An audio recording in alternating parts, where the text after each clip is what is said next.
Hey, this is Zach Log the Great, and I am here tonight with Nate. It's just me. And yeah, just us two. And we are getting together tonight to talk about John Milton's poem, Sonnet number 19, commonly known as, although he did not title it, commonly known as On His Blindness. And as is my habit now, we're going to start off reading it.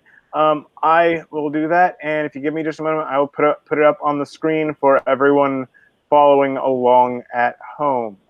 So there we go. Hey, so Sonnet 19 by John Milton. When I consider how my light is spent, ere half my days in this dark world and wide, and that one talent which is death to hide, lodged with me useless, though my soul more bent to serve there with my Maker, and present my true account, lest he, returning, chide. Doth God exact day labor light denied? I fondly ask. But patience, to prevent that murmur, soon replies. God doth not need either man's work or his own gifts. Who best bear his mild yoke, they serve him best. His state is kingly. Thousands at his bidding speed and post o'er land and ocean without rest. They also serve who only stand and wait.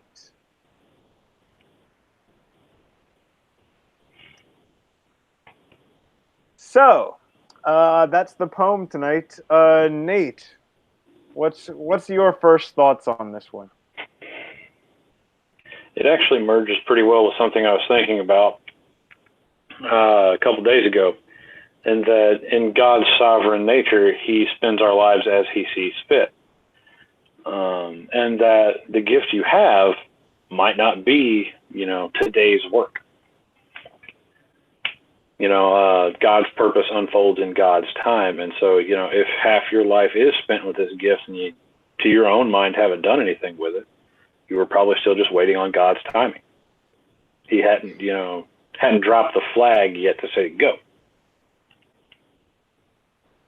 It's and for those less biblically in tune, John Milton in the poem is also drawing on the parable of the talents from the Gospels, where Jesus told the story of this rich man who was going on a journey, and he called his trusted servants to them, and his most trusted servant he gave 10 talents, which is basically an enormous sum of money, and he gave to him, and he trusted it to his care.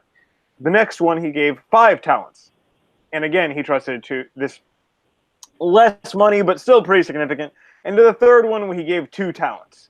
Thought it was one.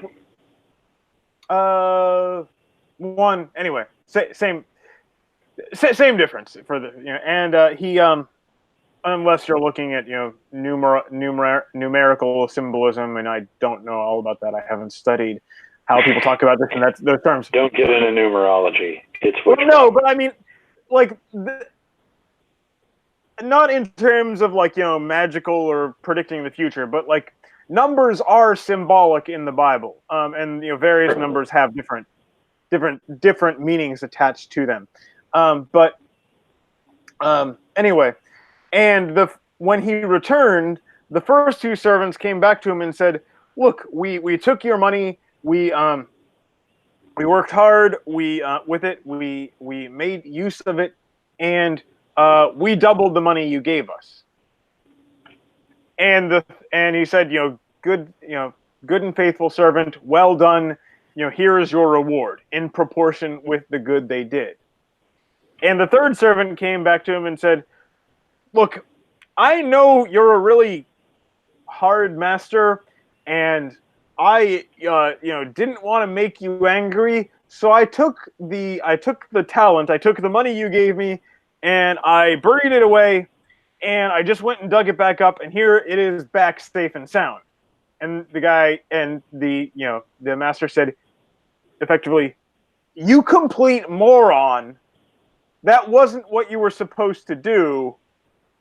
And probably ends up with him being dragged away and tormented or something. Um, I don't remember the exact ending, but the idea is these things were given to you, and you are supposed to make use of them. And in this case, I don't know if, like I said, the poem is commonly called "On His Blindness," although Milton himself didn't title it that. But it seems, given given his biography and given the imagery in the poem, it seems quite plausible that's what he was writing about. And he was a writer and translator, and it's possible today. It's still not easy, but in his time, pursuing those things when your eyes are no longer working, extremely difficult, would be an easy way to put it. And just having this ability, having this skill, and feeling like it was stolen from you, through no fault of your own, and then but he says, "God, I want to serve you. I want to take this and do my best with it, but now it's just gone." And that's, yeah, it's a strange position to be in. Yeah. That's the thing, though. I said, one way or another, says God will work his purpose. And the thing that it is, we know Milton. So clearly what he had done with the talent he was given has already been recorded. And so the idea that I could have done more, well, God understands your willing heart. But in the end, you can only do what you can do. And so, like I said, he made the best use of his talent, and I'm sure that, he won the appropriate praise for that. I have to say, the other I also love the point that he says that, he's decrying the loss of himself to God, and then the reply is just like it was to Elisha, which was like, there are thousands more. So, good work, but your loss does not, cripple God. He has his hands and his feet everywhere. So it's a little bit of a, don't make yourself too important, John. Don't do it. Yeah, and it's this is honestly one of those. It's kind of funny because in a way it is very intellectual, very abstract, but at the same time, this is one of those things that can actually bring me kind of pretty close to crying, like the end of it, because like he says, God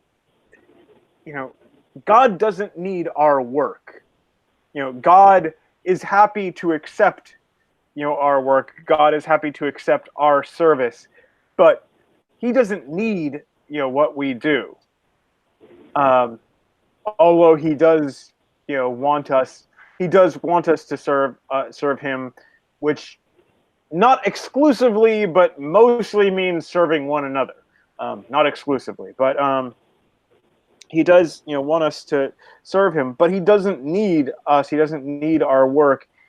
And the last line, they also serve who only stand and wait. And sometimes you look at your life and you look at where you are and you're like, why am I even here? What am I doing? I kind of feel useless, or I kind of feel like this all these things I'm doing, they don't add up to anything. And he says, and there is the other end of this is, yes, maybe you misused your gifts, and you will have to account for that. But at the same time, God doesn't. I'm having trouble putting into words, but it's just,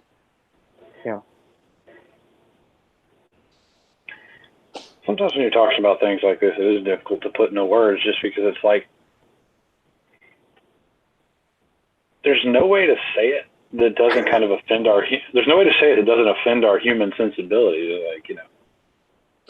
Well, there's also in the end, you're ultimately unnecessary. God can do whatever He wants, and us aiding or opposing that plan, has all the effect of a toddler pushing against the bulldozer. It doesn't matter. It's not even going to slow down the bulldozer. It's a strange kind of, I don't know if it's quite a paradox, but like there's also the thing that God, like, for instance, okay, I'm a father. I'm married. I have two children. How I raise them, what I choose to do, impacts them and impacts their future quite a bit. And in the context of this poem, he's not talking about irresponsibility, and he's not talking about just oh, I'm going to wander off and do whatever the heck I want. He's talking about I want to serve God. The will is there, but the capability is gone. And it's like God's ultimate will be done, but at the same time, He put us in a world where our actions do matter, and we can. There's a it doesn't. I mean, it never makes the point that there is no one who needs us. It's just the list of those individuals does not include God. Like I said, my children need me. My wife needs me. My friends from time to time need me. But God does not. And that's okay. Because if God needed me, well, that sort of flips the script a little bit. It makes me in a position where I'm above God, and that's not okay.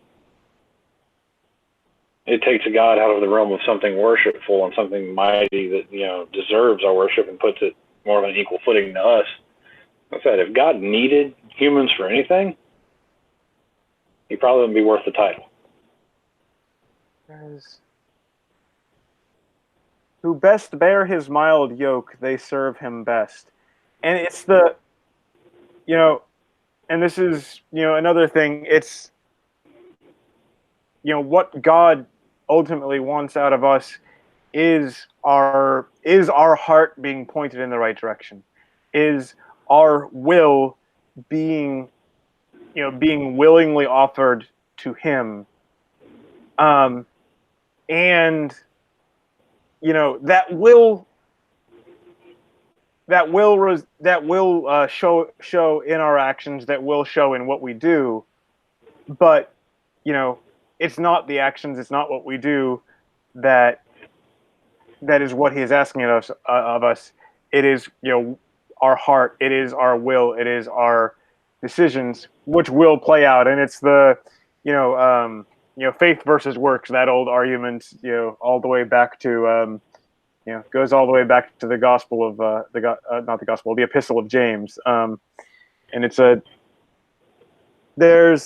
it's a sonnet, it's 14 lines, and there's an awful lot in those 14 lines in this case. Most things that brush up against the theological end up being a lot deeper than they look. Just because once you bring God into a conversation, there's infinite depth. There's a bottomless well of thought and meaning and purpose to be plumbed, and so it doesn't take a whole lot to say. Like, I mean, there's the ancient Hebrew prayer of the Shema, which is, listen, O Israel, the Lord is your God, the Lord is one. As for you, you should love the Lord your God with all your heart, with all your soul, and with all your strength. It's not a whole lot of words, pretty short prayer, but it is a devoted lifestyle, in pill form almost. Take once a day, every morning. Actually, take twice a day with breakfast and dinner. And, you know, you'll do your soul wonders. It's like the multivitamin of prayer. And what it encapsulates is, you know, the idea of the heart, the soul, and your strength, you know, the actual words they use. And throwing out a plug for a whole different channel here, but the Bible Project actually has a really good series about it. You know, the heart is more akin to, like, you know, your body. Your soul is defined, you know, they define your soul as who you are, and your strength is actually a word that's basically meant to, like, you know, multiply something, you know, to its capacity. It's an intensifier. And so what you get when you wrap all that together is that actually it says, I will serve God with all that I have, with all that I am, and with all of my potential. And it's a totality of service, you know, that really rings very clear alongside this poem that, you know, says, I won't bury the talent. I'm going to invest. I'm going to get the best use out of what my master has given me on this earth until the point that either my master returns and I can present him with what's going on, or I'm no longer able to do the work that my master set for me. Either way, I'm going to do the most that I can. And it's, yeah, and then there's also the thing of, like, well, what I thought was my gift, what I thought was my purpose, what I thought that I was set here to do has just been either taken from me or radically crippled. And where am I now? And it's hard to imagine being in that kind of position. It's hard to imagine, because, I mean, you know, John Milton, absolutely one of the great writers of, you know, the English language. You know,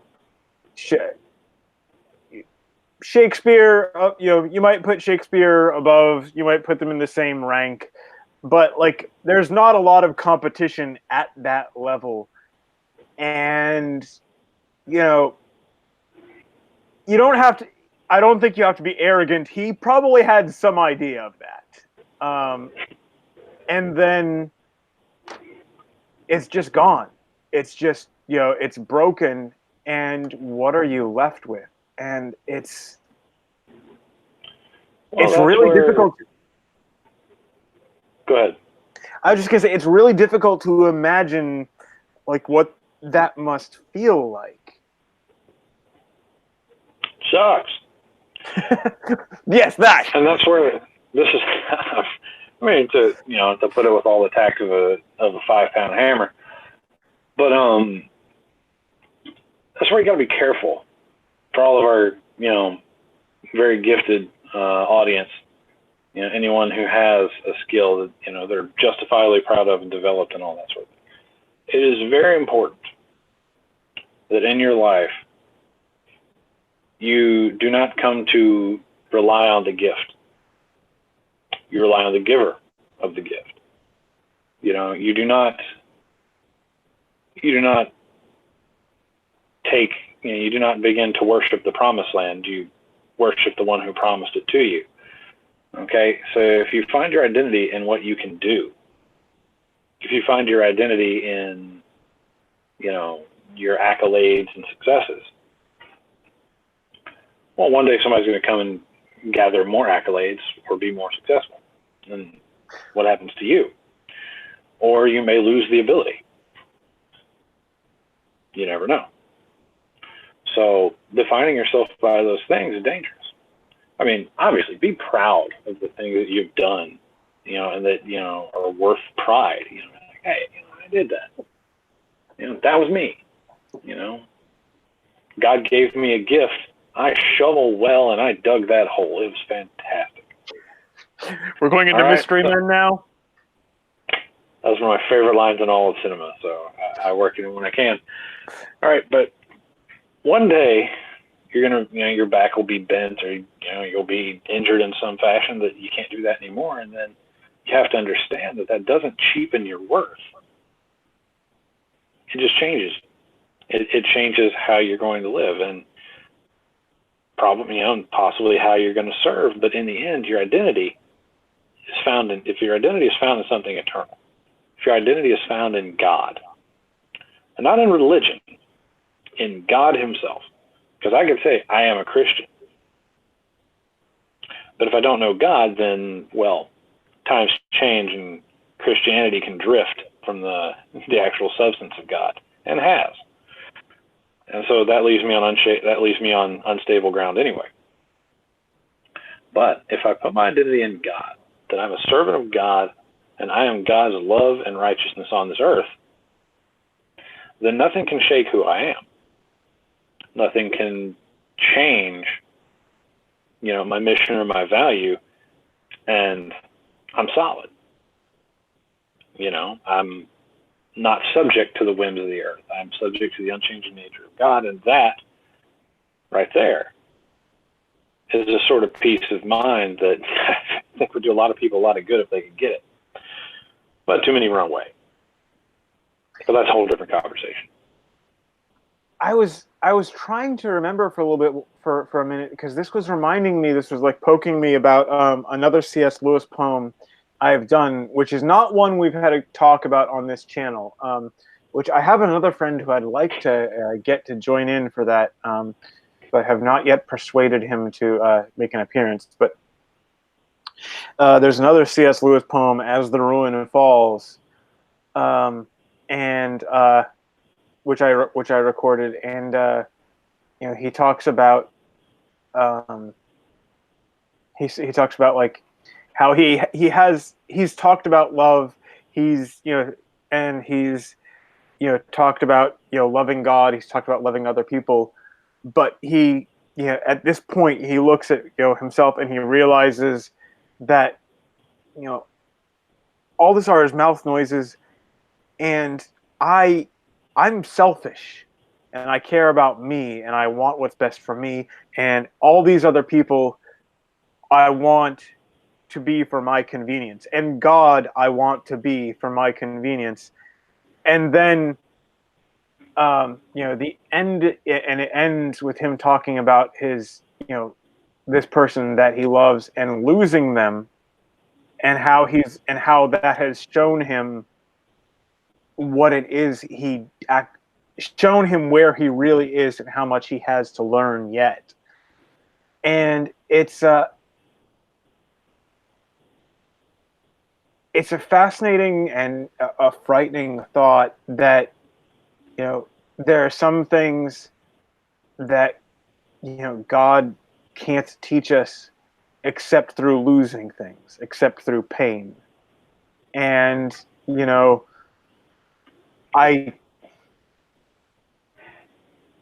and it's looking at that and wondering, like, God could we get these lessons in? What am I missing, God? What do you got to walk me through now, maybe to avoid getting these lessons the hard way?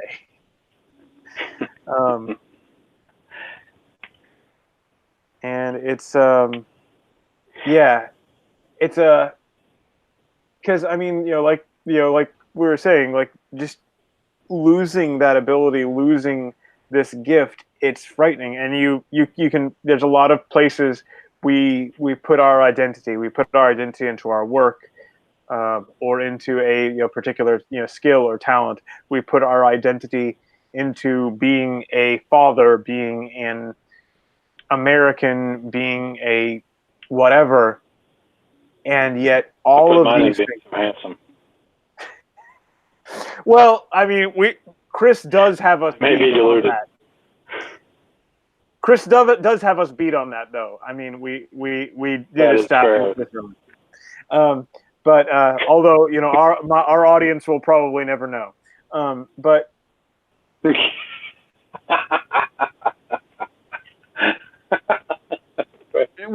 was in the one Shakespeare. How funny that is. This was in the one Shakespeare poem. Don't you remember? We were talking about this, and he says that's why he uses the avatar. Anyway, because he doesn't want to embarrass us. But we put our identity into all these things, and yet at the same time, all these things can be taken away. And to some extent, almost all of them will in one way or another. Like, not might, will, and finding finding that solid relationship, finding that solid trust and faith in God, and placing yourself before Him, and doing it while you still have something else is a smart move to learn. And it's like if you look at the Old Testament, you see this pattern over and over again. God blesses the Israelites, and they're prosperous, they're wealthy, they're doing great, and they're like, oh, whatever, we don't need you, we're doing great, and they start acting, they start worshiping idols, they start wandering away from His commands, and God says, I didn't want to do this. This isn't really what I like to do, but I guess I've got to punish you. I guess I've got to get your attention, get you back to what matters. And, in come the Assyrians, in come the Babylonians, in come whoever. And after the pain, they say, you know what? I think we need God. And then they go through the cycle again. And it's, I mean, they show that the easiest way to kill people is through easy living, at least in the spiritual sense.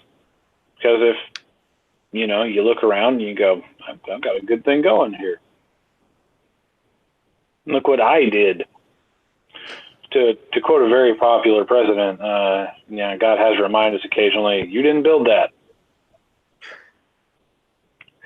Like I said, we,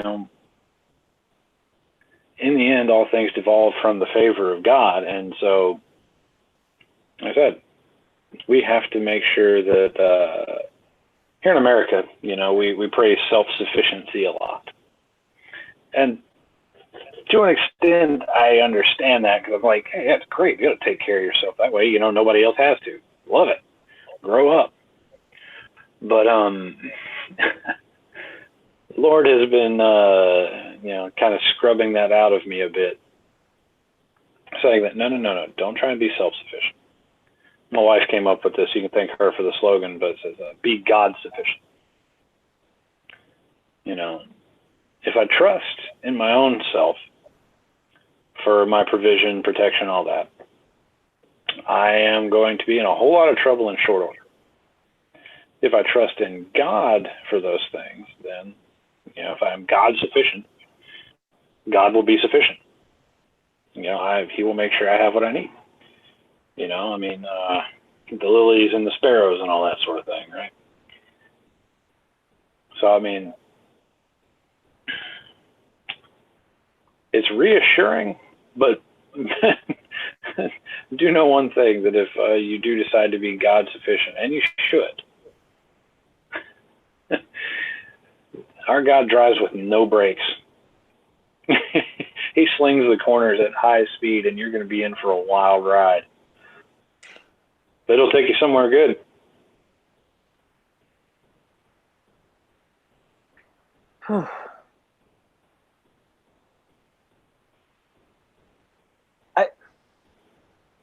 Like I said, this poem, like the last line there, the closing, almost, almost brings me to tears. It's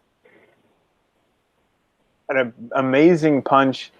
So obviously, I really like it. At the same time, I don't know. I feel like I've said most of what I've got to say about this one. Nate? Did you have anything else you wanted to put in on this one, or?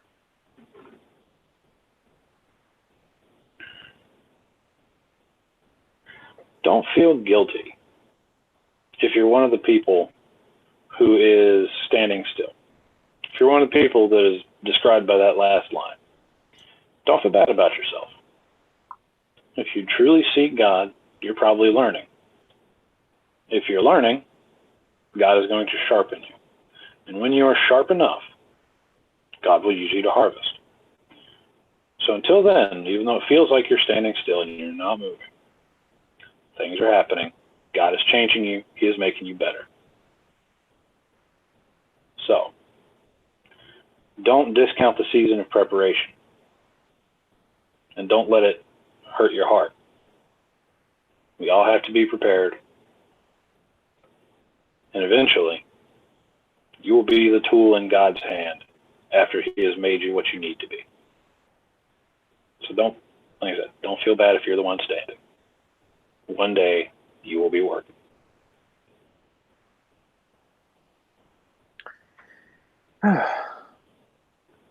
Okay, well, I'd say that's a good closing thought. And with that, thank you for joining me tonight, Nate. And I think we are out. God be with Glad to you. be here. And with you.